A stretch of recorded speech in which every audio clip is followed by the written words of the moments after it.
So we're just going to go over a few ideas here. How to imbalance your Vata. Now, why is that important? Because most people in New York have an imbalanced Vata. Right? What are we doing to imbalance it? Oh, avoid calm, soothing environments. That sound familiar? Be excessively physically, mentally active with travel, overscheduling, overworking, excessive fasting, or extended periods of an extreme. So sometimes people come up for New York for healing and they'll sleep for the first 2 or 3 days because there's a natural need to rebalance. Live chaotically, that's very Vata, without any schedule or rhythm, not being connected to the earth. Well, it's hard when everything's concrete. Definitely the graveyard shift has been shown to be very, very detrimental to everyone, with a lot more early death and sickness, and eat irregularly and on the run. Does that sound a little bit New York? Okay. And so New York, the big cities, really, not just New York, are more Vata aggravating. And so we have to make more of an effort to look at our habits, because the energy of the city, whether it's Chicago or whether it's Los Angeles, something like that, we have to kind of be aware so we don't get caught up in the energy. So okay. So don't get enough sleep, rest, or meditation. Definitely an issue. Live in a windy, cold environment. That's less so here, way so in Chicago, where I'm from. Drugs, cocaine, speed, and other drugs, they aggravate Vata in a very serious way.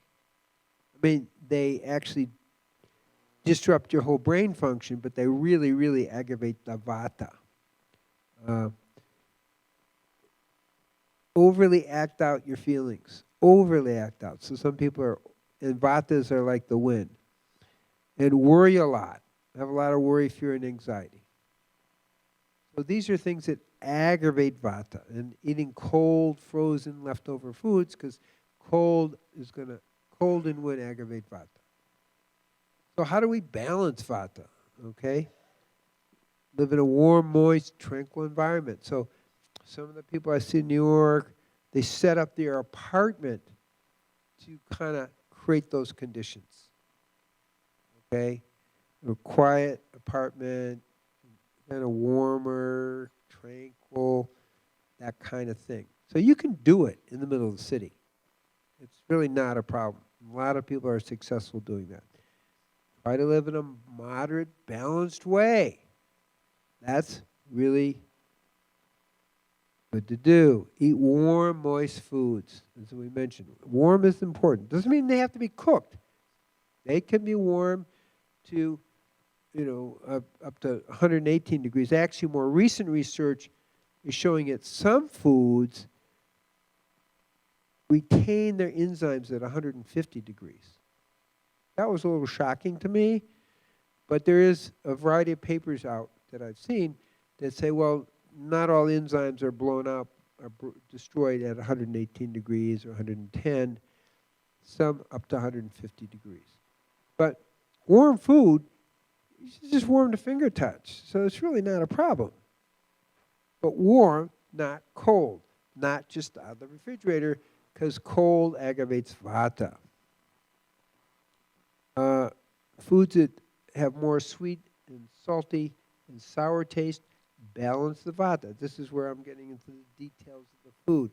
Sweet, sour, and salty food balance Vata. Again, particularly with age, as we move into Vata, the salt, which we are told to avoid, and it's true as younger because it aggravates Kapha, is the 82 mineral salts, like scalar salt, which is, again, from 5 different regions, Himalayan salt, raw, can't be cooked because it changes the bonding. They're going to help you retain fluid and counter Vata. You see the logic? And so what I'm really trying to share to get this high level of success is we've got to actually think about our life, our constitution, where we're living, the cycles of our life, and then that makes us a the whole thing is about mastery. This is about mastering all the levels of your life, your physical level, emotional, mental, and really spiritual.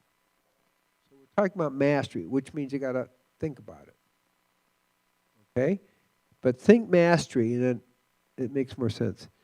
Eat foods that have, again, the sweet, salty, and sour. That's really important, and not too much light and dry. So during the summer, having a lot of dry crackers is going to aggravate Vata. Doesn't that make sense? During the winter, which is cold and damp, then it's okay to have your dried crackers. That's how the subtlety is of it. So we're always adjusting. I just picked that simple thing, but it's actually a big deal. Okay, getting sleep, that's real hard in New York. And I wasn't joking about people coming and sleeping for 3 days. I mean it. It's really a discipline. It's not the easiest thing for me either, because now I'm more into Pitta. Try to get to bed by 10:30. I don't never make it by 10:30. And because if you don't, you could stay up all night. I'm not talking about insomnia. You can just work through the night. It's like really easy. Okay? And those of you who are Pitta probably know what I'm talking about. Meditating is very important for Vatas because you want a calm mind. Okay? And basically making your environment as safe and secure as possible. Again, it's really possible to do, but you do need to pay attention. The neighborhood you live in, what you're doing, your times when you go out, and a variety of things. You want to be safe and secure. Vatas are aggravated by fear and anxiety. So that's, Vata is the big thing. If you can balance your Vata, you're going to be much more a master of your life, which is really what this workshop this talk is about, but really the deeper level of this workshop is about is how do we master our life. Obviously, we're focusing on the food as part of that mastery. So ways to imbalance Kapha. So what are the tendencies of Kaphas? They want to be couch potatoes, okay, and overeat oily foods. They don't want to exercise. They want to nap after meals. So that's a very, very Kapha type of thing. So, and eating a lot of sweet, oily desserts aggravates Kapha. And overeating aggravates it. Sweet, oily, and salty foods because the salt holds water, which aggravates Kapha. Exercise, which is really, really good on multiple levels. Avoiding exercise. Kaphas don't like to exercise. It's just a tendency Kaphas have, so it's easy to fall into that tendency.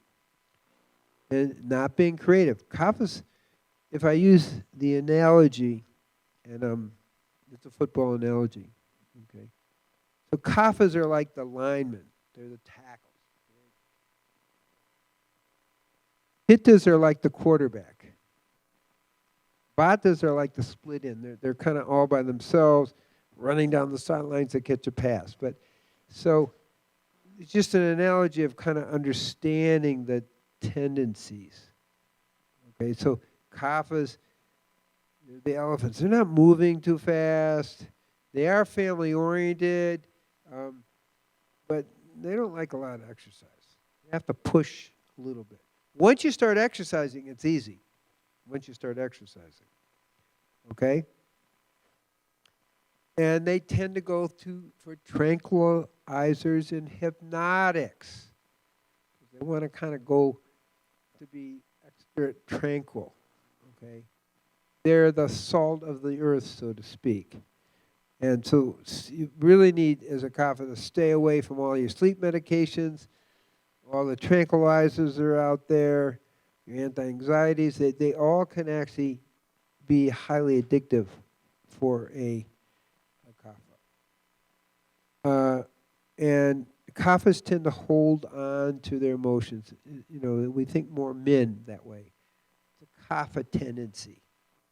Okay, it's like strong, silent type. You know, football lineman. Okay? The Kaphas have to do just the opposite. They have to make an effort to express their feelings. They have to make an effort to exercise. Once that happens, it's very healing for them. And cold, wet climates are very aggravating because kaphas are cold and damp. And kaphas tend to collect things.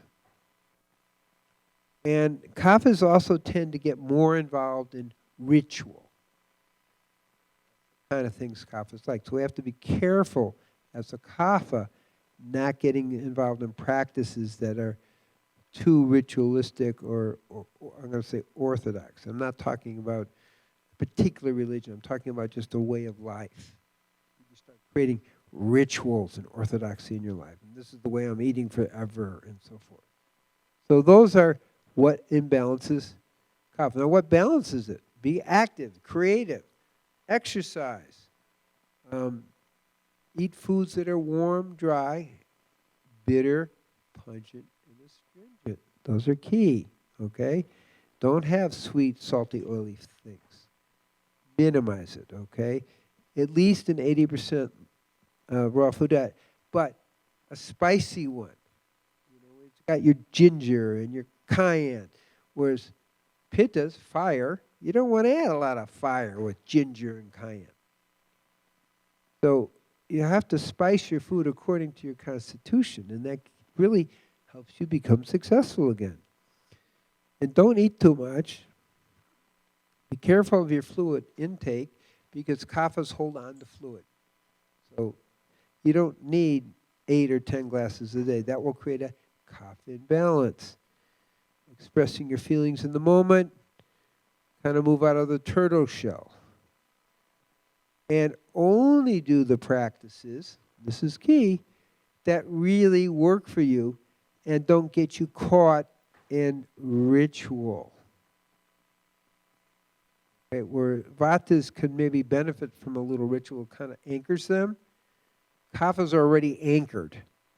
So you don't want to add too much anchor to your life. You see how it's different. Once you know your constitution, you get really empowered in that way of how to move. Okay, and that's why some people like a ritual, some people don't. But when you understand your constitution, it makes a lot more sense. So Pitta is the other one. And we, again, are a balance of Kapha, Pitta, and Vata. So how do you imbalance Pitta? Live in a hot, dry, warm climate. That's how you imbalance it, you know, because you're adding fire to fire. Also means hot, spicy food is going to aggravate Pitta. So your food needs to be more bland. Okay? Now, how do you aggravate Pitta? Avoid all dry, cool places. Pick very aggravating relationships and aggravating work situations. And, you know, we all have to live, but we define practical in different ways. Okay? If you think about practical, is it practical to live in a way that balances your life and empowers your life? Or is it practical to have a job where you make lots of money, but you're in Pitta aggravation? These are life choices everyone has to make.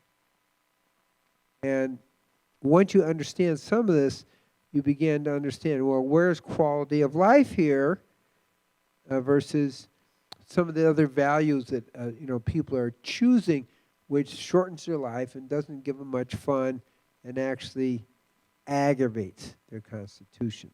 It's really, really important choices. But once you can't make the choices if you don't know what you're choosing. You don't know what the parameters are. That's what the selection is about. How do you become a master of your life? Not just your diet, but of your life. Okay? So Pittas tend and are attracted to high-stress competitive jobs, be warlike, argumentative. It's really easy to go that way. Don't meditate. Lots of alcohol and cocaine, marijuana and speed really aggravates pittas. And eating a lot of hot, spicy food, which is really easy to do. We live next 20 minutes from Mexico, and it's really easy to get a lot of hot, spicy foods. And you have to be real conscious about not doing that. So what do we do to balance Pitta? Okay, live in a cool, calming environment, family-wise, work-wise, situational. Avoid excess heat and humidities. Meditate regularly. Express your feelings in a thoughtful rather than an argumentative way. Focus on being in a state of unconditional love, which you come from meditation. Eat the cool, sweet, bitter, astringent food. And in terms of live food diet success, what do we want? A bland live food diet, not a spicy one.